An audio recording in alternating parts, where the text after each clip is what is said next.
Salut tout le monde, salut les monégasques, bienvenue pour un nouveau débrief. Alors ça fait longtemps qu'on s'était pas vu, hein, ça faisait au moins 15 jours, parce que y avait la trêve internationale, et Monaco n'avait donc pas joué pendant ces 2 semaines-là. Et puis j'ai pas fait de vidéo sur le mercato, parce que je trouve que ça bouge sans bouger, c'est pas encore fifou, même si voilà, ça dégraisse tout doucement. Ça achète aussi tout doucement, et donc je ferai sûrement une vidéo bilan peut-être à la fin du mercato, mais pour l'instant je trouve que c'est encore un peu mou à mes yeux. Mais là on va parler Ligue 1, on va parler journée de championnat, et on va parler de Nantes, parce que Monaco recevait Nantes pour cette 3e journée de Ligue 1. Et on avait hâte de voir un petit peu les nouveautés, les petits problèmes liés au Covid, les problèmes liés aux blessures, les problèmes liés aux suspensions, et puis les problèmes, on va dire, liés au mercato, parce qu'on a eu quand même des arrivées, et puis on a vu des nouveaux joueurs sur la pelouse. Et donc on voulait voir un petit peu comment Kovač pouvait comment je dirais, pas s'en faire, parce que c'est pas des problèmes, des problèmes de riches d'avoir des Voland avec des Onyekuru, des Gelson, des Ben Yedder, des Pellegrini, des Jovetic qui reviennent. Donc finalement, moi je voulais voir comment Kovač allait un petit peu faire son 11, et voir un petit peu comment il allait faire évoluer tout ce petit monde. Donc le contexte, c'était ça, c'était des absences à pallier, des petites nouveautés à découvrir. Au classement, on était plutôt pas mal, parce qu'on était en haut, et on va voir qu'on va y rester encore un petit peu, tant mieux. Et on avait aussi donc tous ces petits problèmes liés aux suspendus, aux malades et aux nouveaux. Voilà, donc le 11 est tombé assez rapidement, parce que à 16 h on a eu la compo avec les petites nouveautés qu'on voulait voir. Et puis finalement on a eu des petites nouveautés, parce qu'on a eu forcément le compte absent à cause du Covid, c'était Madjeki qui jouait, ça c'était pas une surprise. On a vu le retour de Ballo-Touré. J'ai l'impression d'avoir entendu que Sidibé était blessé. Enfin, peut-être que vous allez me démentir, mais je crois que j'ai entendu ça au début de la rencontre, donc je sais pas, peut-être un pépin physique. Donc Ballo-Touré a joué à gauche, donc un retour. À droite, Aguilar classique. Défense centrale, il n'y a pas touché. Badiachil, Dissassi. Milieu de terrain totalement original, totalement nouveau, avec Diop, Fabregas, et sur le côté droit, un petit peu Tchouaméni. Une attaque à 3 avec aussi des nouveautés. Gelson qui était là, mais Voland qui rentrait, et Ben Yedder devant. On avait un banc qui était plutôt pas mal, assez fourni, avec des retours, hein, des joueurs qu'on avait envie de revoir, notamment par Pellegrini, Jovetic et tous les autres. Donc, les forces de Monaco, c'était ça. C'était quand même un groupe plutôt conséquent pour faire une belle équipe, malgré les absences. Au classement, on était plutôt bien. Et puis les faiblesses, ben finalement c'est la même chose, c'est aussi pallier avec des absences de titulaires comme Fofana, comme Lecomte dans les buts, hein, et on va voir que ça a été assez marrant de voir un petit peu ce que valaient certains joueurs. Et puis l'adversaire c'était Nantes, hein, Nantes qui avait le même nombre de points que nous, ils avaient 4 points au départ, un goal average identique aux notes avec un +1. Et on sait que Nantes, c'est toujours des équipes un peu chiantes à jouer, c'est pas des équipes difficiles, normalement ça devait passer assez facilement. Et on va voir qu'ils nous ont posé des petits soucis par-ci par-là, mais que globalement, on a réussi à maîtriser le match. C'était pas parfait, mais on a gagné 2-1. Et ça fait un bien fou, parce qu'on a 7 points sur 9, et qu'au classement, bah, on est bien. Donc le score, bah, vous le connaissez tous, pardon, c'est 2-1, voilà, but de Diop et but de Goebbels, voilà, qui est rentré en deuxième mi-temps et qui a marqué un but. Donc voilà, on a gagné, on a pris un pion. C'est toujours assez malheureux de prendre un but quand on essaye de maîtriser une rencontre. Je pense que Kovač va pas être très content de ces petites absences et du but encaissé. Mais voilà, on a gagné, c'est très bien. Comme je l'ai dit, on a 7 points sur 9. Pour l'instant, le début de championnat se passe plutôt bien au niveau des scores, au niveau des points. Maintenant, il y a le contenu. Voilà, donc le contenu, ben, je vais donner un petit peu mon avis général. Et je pense que le contenu, ben, ça a été mieux. Ça a été plutôt bien dans l'ensemble, avec quand même des lacunes, avec des petites erreurs par-ci par-là. Alors des erreurs aussi qui sont dues au changement de joueurs par-ci par-là, mais on va voir que ça a été quand même un match maîtrisé avec des petites absences par-ci par-là. Alors c'est la 3e journée de championnat, c'est pas facile de maîtriser tous ces sujets comme ça. Le style Kovac, il n'est pas encore imprégné totalement.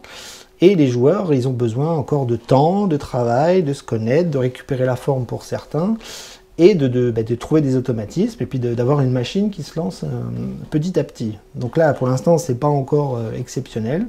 Les matchs qu'on voit, c'est pas flamboyant, c'est pas maîtrisé tout le temps. Il y a des erreurs défensives, il y a des petites erreurs offensives aussi. Dans le milieu de terrain, il y a des petits cafouillages par-ci par-là, mais on sent que ça évolue, on sent que ça s'améliore un petit peu. Et pour ce match de ce soir, c'est ça quoi. C'est ça. On a quand même vu des phases de jeu qui étaient intéressantes, mais ça avait du mal à aller au bout parfois. On a vu des petites erreurs défensives, mais à contrario, il y avait quand même une certaine solidité qui pouvait se voir, notamment à l'image de la défense centrale. Et puis en milieu de terrain, ça a essayé de bien garder le ballon, d'être propre, de bien relancer, d'essayer de lancer des attaques. Et malheureusement, offensivement, on a vu que ça a été très brouillon à l'image de certains joueurs qu'on va citer juste après. Mais voilà, donc moi, mon avis général, c'est un match plutôt maîtrisé avec des erreurs par-ci par-là. C'est pas encore super joli à regarder. Le style Kovac, j'ai du mal quand même à le voir, même si il se passe quelque chose et que sur certaines phases de jeu, sur certaines séquences, bah, c'est plutôt intéressant. Et puis ça gagne. Voilà, ça gagne, et moi, à partir du moment où ça gagne, bah, je suis content, et j'ai toujours l'espoir de voir une équipe qui s'améliore de journée en journée, de match en match. Eh bien, on va faire une petite revue d'effectifs rapide, comme d'habitude. On va essayer de parler des zones, puis on va parler ici des joueurs un par un. Alors, globalement, j'ai été plutôt satisfait de tout le monde, mis à part 2-3. Ça a été plutôt pas mal, mais voilà, on va voir ce qui a été puis ce qui n'a pas été. Donc défensivement, on avait la petite nouveauté Majeki qui remplaçait Lecomte, et on a vu que c'était pas facile. C'était pas facile. J'ai pas été très content de sa performance. Je trouve que balle au pied, Majeki, c'est très compliqué. Très compliqué. Du mal à orienter le jeu, du mal à faire des dégagements corrects, souvent des petits ballons piqués comme ça dans l'axe ou sur un joueur, j'ai trouvé que c'était assez dangereux. Et il a pris, j'ai envie de dire, il a pris 2 buts. Il en a pris un qui était refusé et un qui était valable. Donc voilà, il a quand même pris 2 pions. Et j'ai pas trouvé que c'était la sécurité sociale, Majeki. Alors il est jeune, c'est pas le titulaire, il va progresser, il va travailler. Et puis sûrement qu'on le verra peut-être en Coupe de France ou peut-être pas. Parce qu'on a pris un nouveau gardien, je vous le rappelle, Vito Manone. Et je ne sais pas si c'est lui qui va finir numéro 2 ou Majeki numéro 3. Logiquement, c'est Majeki qui devrait être en 2e position. Mais ça va sûrement pousser avec le numéro 3. Et de ce que j'ai vu ce soir, j'ai trouvé que c'était un petit peu compliqué pour Majeki. Il n'a pas été extrêmement sécure. Voilà. Défensivement, eh bien, on a vu le retour de Ballo-Touré. Ballo-Touré qui a fait du Ballo-Touré, c'est-à-dire qu'il a montré encore une nouvelle fois certaines lacunes défensives et puis des grosses qualités offensives quand il s'agit de percer, d'y aller au physique, d'aller centrer, d'aller chercher des ballons hauts et puis de manger son couloir. Ça, il sait bien le faire, mais avec beaucoup de maladresse, beaucoup d'incompétence sur certains gestes. Moi, je l'ai vu faire une faute en première mi-temps, il a complètement retourné un joueur. Je me suis dit, ça y est, il va prendre un rouge et il va être exclu. Et donc ça a été du Ballo-Touré dans le texte. Voilà, je ne sais pas ce que donnera Caio Henrique, mais pour l'instant, Ballo-Touré, ça n'évolue pas, c'est toujours pareil. C'est en dents de scie et c'est pas top.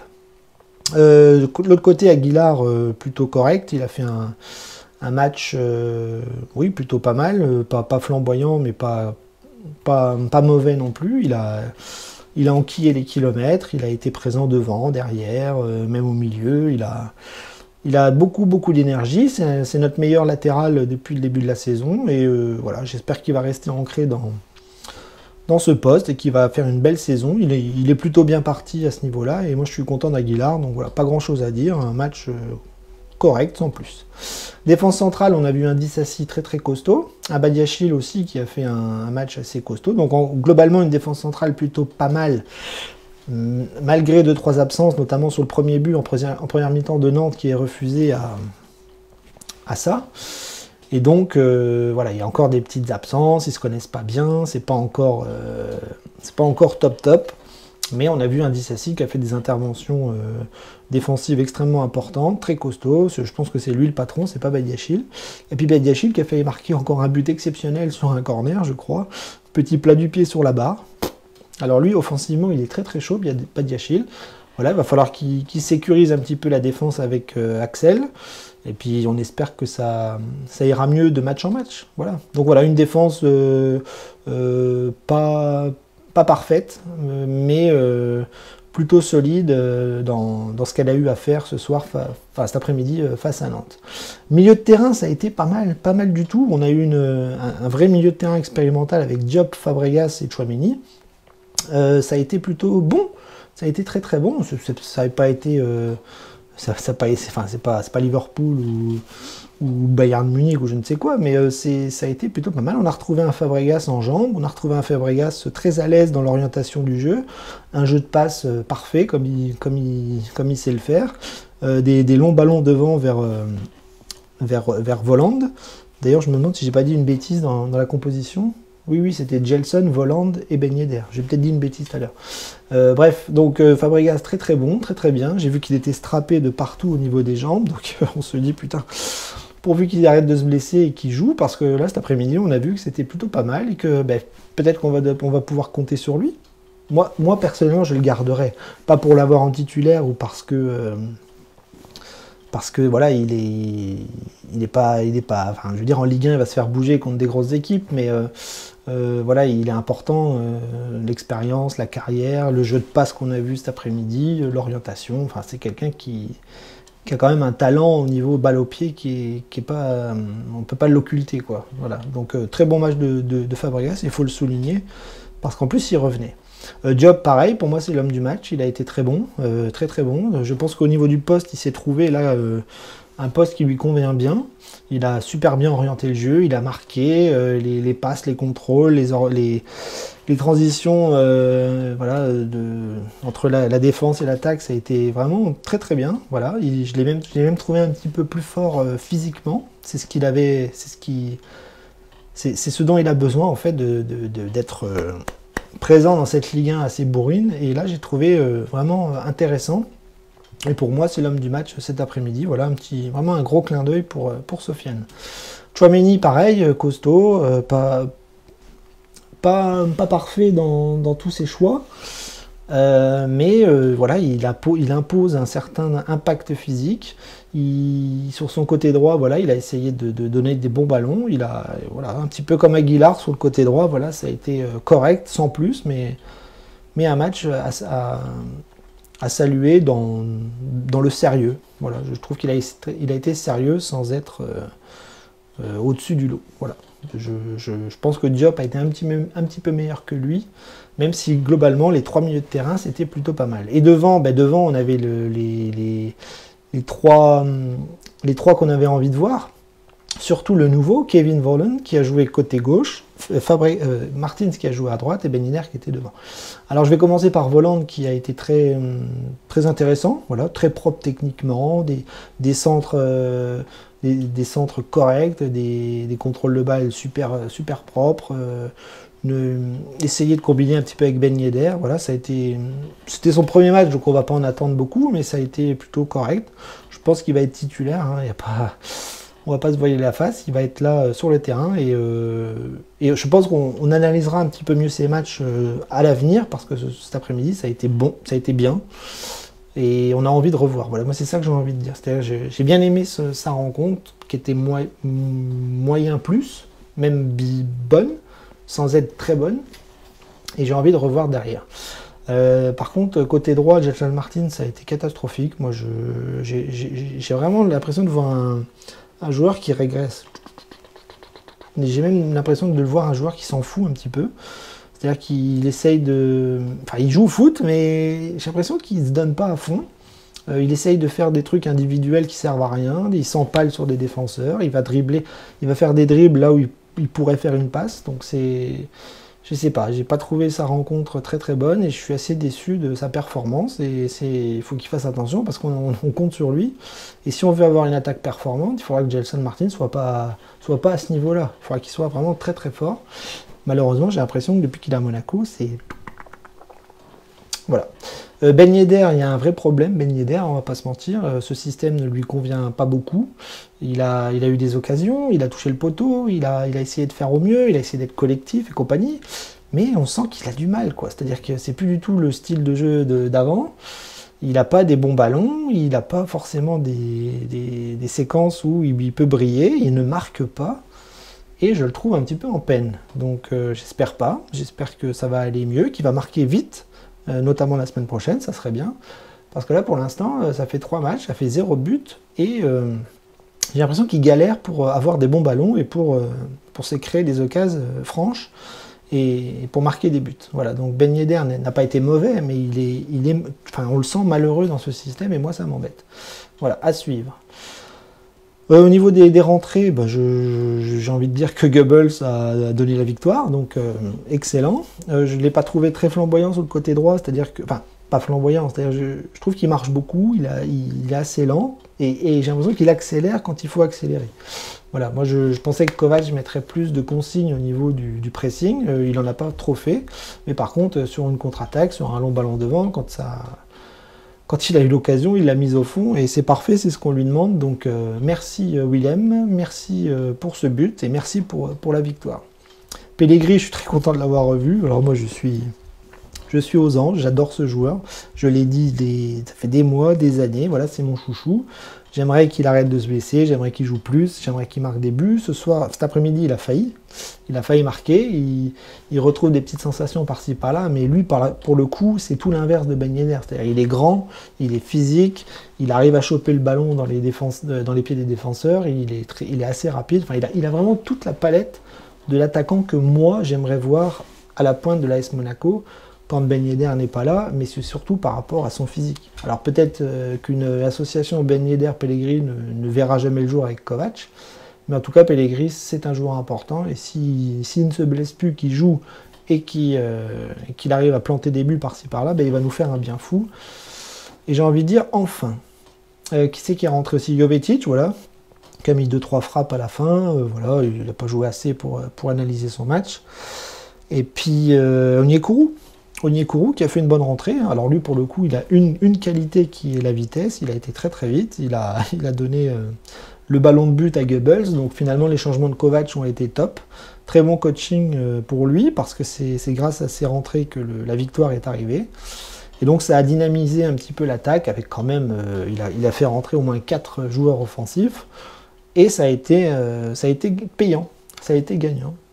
Voilà, donc satisfaction, je vais en garder qu'une, hein, c'est Sofiane Diop pour l'ensemble de son œuvre cet après-midi.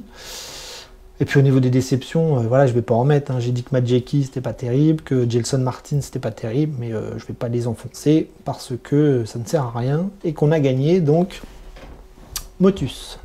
Eh bien, on va faire un petit bilan, c'est-à-dire que le bilan, il est positif. Il est vraiment positif au niveau des points, au niveau comptable. On est en haut de l'affiche, on a un début de saison qui est presque parfait. Dans le jeu, il y a encore beaucoup de travail, on le sait, c'est normal. On a des joueurs qui reviennent, c'est très agréable de les revoir sur le terrain, voilà. Donc globalement, c'est une après-midi qui s'est bien finie, c'est une après-midi qui nous plaît beaucoup en tant que supporter, parce qu'on va vivre une semaine... plutôt zen. On va suivre le mercato, voilà, qui va continuer dans les jours à venir, hein. Il reste 3 semaines de mercato, je pense qu'on va encore dégraisser.